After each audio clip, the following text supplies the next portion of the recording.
Bwana Yesu asifiwe. Haleluya.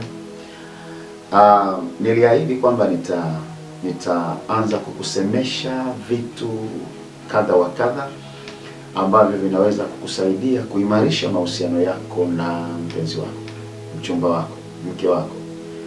Lakini hii inajikita zaidi kwa wanaume. Wanaume tunapaswa kujua jinsi ya kutenda kwa wapenzi wetu. Bwana Yesu asifiwe sana. Katika eneo la uhusiano kuna mambo ya kuchunga. Katika eneo la uhusiano unataka kuwa bora, chunga sana mambo kadha hapo, lakini zaidi chunga sana maneno yako. Unapokuwa na mtoto wa kike, ndugu yangu, maneno, kuna baadhi ya maneno sio tu yanabaki ni maneno, ni nguvu, yanakuwa nguvu. Bwana Yesu asifiwe sana. Mfano, neno nakupenda kwa mtoto wa kike, nakupenda, hilo sio neno. Usilinganishe neno nakupenda na neno karanga. Usije ukafananisha neno nakupenda na neno gauni. Neno nakupenda kwa mtoto wa kike linakimbia kwenye nafsi yake, linakaa pale, linazalisha maisha. Neno nakupenda lina nguvu ya maisha. Spiritually, neno love ni kitu cha kiroho, sio tu swala la kawaida. Bwana Yesu asifiwe sana. Sio tu kitu cha kawaida. Kwa hiyo kwa binti, neno nakupenda ni power, ni nguvu. Haleluya. Sasa kuna maneno ukiwa kwenye mahusiano, kijana wa kiume, uwe makini unapoyatamka. Uwe makini unapoyatamka. Mengine yanajeruhi, mengine yanaumba hisia kali za mapenzi, mengine yanamsogeza karibu kwako, mengine yanampeleka mbali zaidi. Na usije ukasema mimi nitasema maneno yoyote, hanichaguli mtu.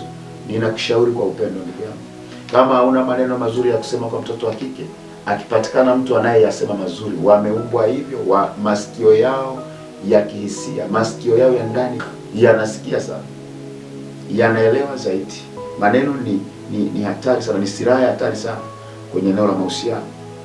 Ukimwambia mtoto wa kike nipo kwa ajili yako, we sema chochote.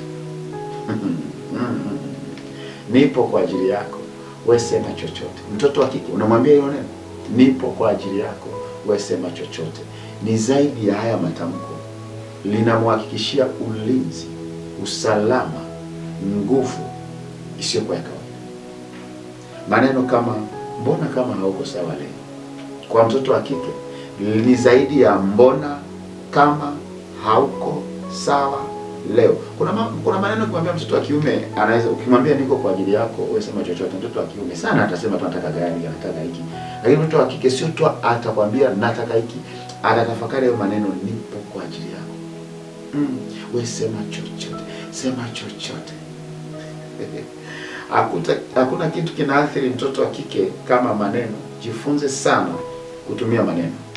Bwana Yesu asifiwe sana.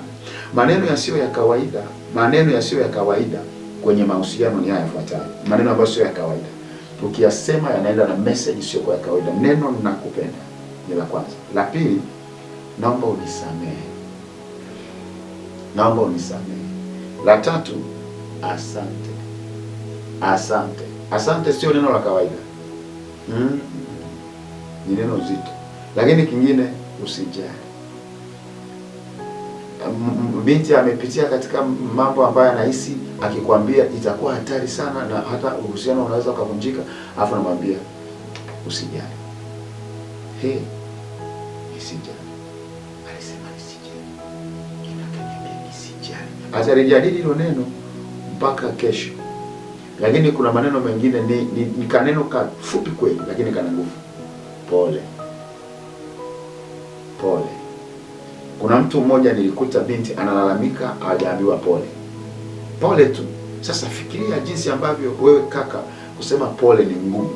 Alafu jinsi ambavyo binti mpaka anaweza akazira, akanuna siku 3, 4, 5 kwa sababu tu hujamwambia pole. Kwa hiyo maneno yana nguvu isiyo kwa kawaida kwenye uhusiano.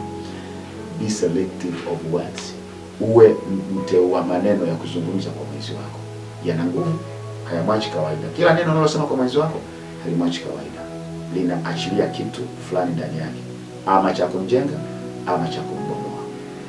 nilisema tutaanza kukusemesha vitu kadha wa kadha ambavyo vinaweza kukusaidia kijana wa kiume kuboresha mahusiano yako na mpenzi wako, mchumba wako. Kumbuka haya mambo nayafundisha katika Kristo Yesu kabisa. Sizungumzii uzinzi. Mungu wa mbinguni na nchi akubariki. Naitwa Pastor Dionis Buhanda wa Christ Love Pentecostal Church hapa Tabora, Tanzania. Tunapaita the house of love. God bless you.